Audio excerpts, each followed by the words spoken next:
Although the history of black Americans begins in 1619 with the arrival of the first slaves in America, the political history of black Americans actually begins in the year 1787, the year in which the American political system was constructed.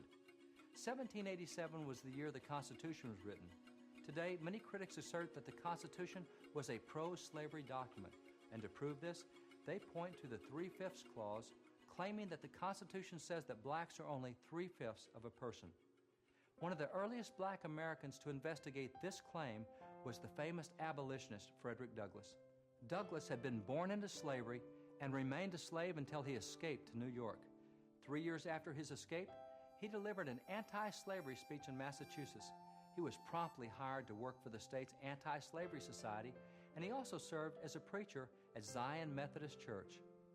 During Douglass's first years in freedom in the North, he studied at the feet of abolitionist William Lloyd Garrison, who taught him that the Constitution was a pro-slavery document. Douglass accepted this claim, and his early speeches and writings reflected that belief. However, Douglass later began to research the issue for himself. He read the Constitution. He read the writings of those who wrote the Constitution, and what he found revolutionized his thinking. He concluded that the Constitution was not a pro-slavery document, but rather it was an anti-slavery document. He explained, I was on the anti-slavery question fully committed to the doctrine touching the pro-slavery character of the Constitution. I advocated this with pen and tongue according to the best of my ability. However, upon a latter reconsideration of the whole subject, I became convinced that the Constitution of the United States not only contained no guarantees in favor of slavery, but on the contrary, it is in its letter and spirit an anti-slavery instrument demanding the abolition of slavery as a condition of its own existence as the supreme law of the land.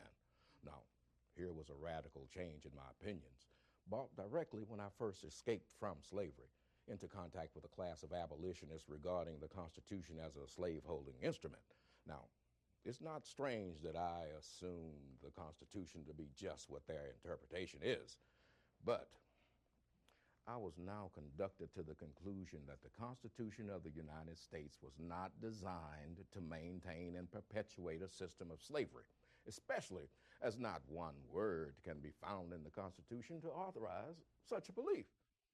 but if the Constitution is not pro-slavery, then what about the 3/5 clause? Had Douglass not read that clause? Yes, he had. Then how could he conclude what he did about the Constitution? It was very simple. He understood that the 3/5 clause dealt only with representation and not the worth of any person.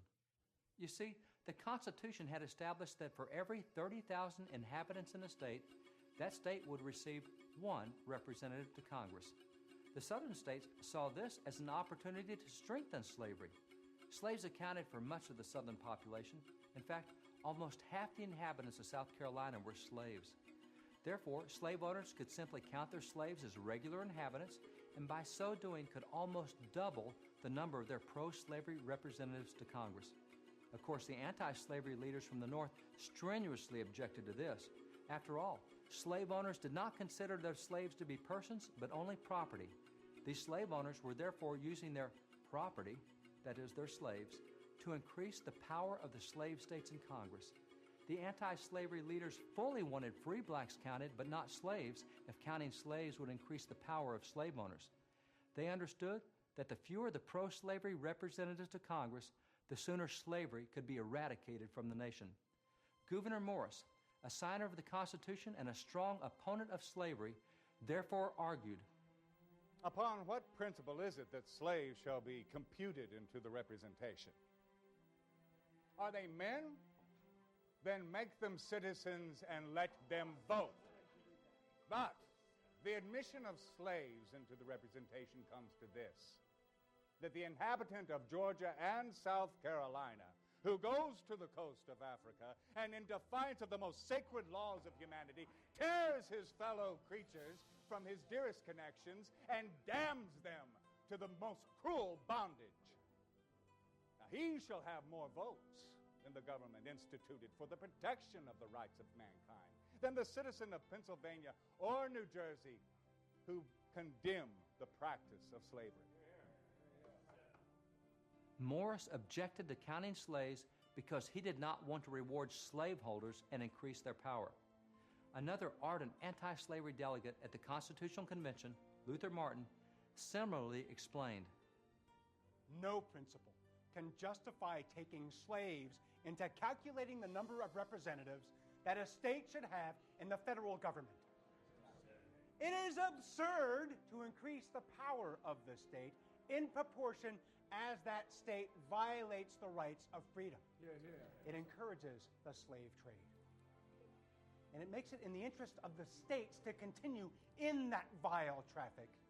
And it will prevent slaves from being considered either men or citizens." Several other founders, including James Wilson and Elbridge Gerry, even used the slaveholders' own arguments against them. For example, Luther Martin proposed, "If slaves are considered property, then what renders this property different from any other type of property? That is, why should slaves as property be taken into account rather than horses, cattle, mules, or any other type of property?"